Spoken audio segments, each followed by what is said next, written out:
واقعا در دعوای فدک حق با زهرای مرضیه بود یا با حاکمیت؟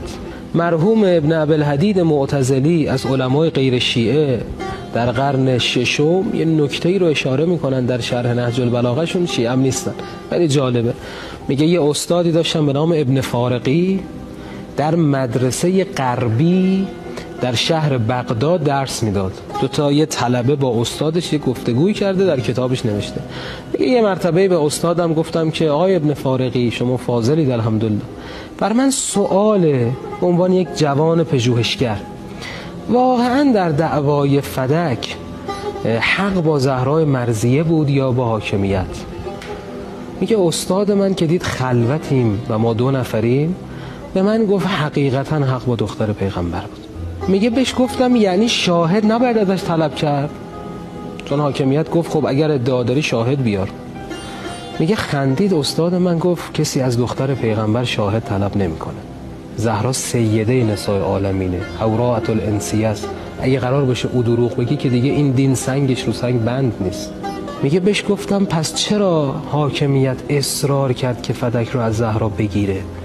میگه یه خنده ای کرد و در شوخی، که حرف جدی هم نزد باشه تبعات داشته باشه براش، میگه در شوخی به من گفت که اگر فدک رو به زهرا بر میگردوندن بدون درخواست شاهد و بدون برگزاری محکمه و دادگاه، فردا اگر فاطمه ادعا میکرد که همسر من علی ابن ابی طالب خلیفه است، اونجا هم باید شاهد نمیخواستن و خلافت رو به علی بر میگردوندن.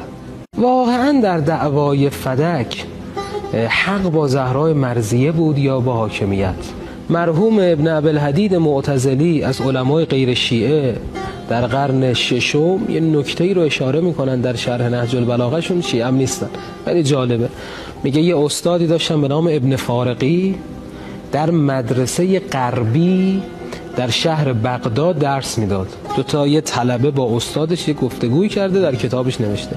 میگه یه مرتبه به استادم گفتم که آقای ابن فارقی شما فاضلید الحمدلله، بر من سؤاله به عنوان یک جوان پژوهشگر، واقعا در دعوای فدک حق با زهرای مرضیه بود یا با حاکمیت؟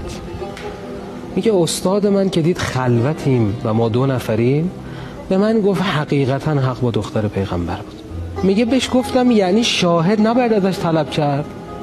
چون حاکمیت گفت خب اگر ادعا داری شاهد بیار. میگه خندید استاد من گفت کسی از دختر پیغمبر شاهد طلب نمیکنه. زهرا سیده نساء عالمینه، حوراء الانسیه است.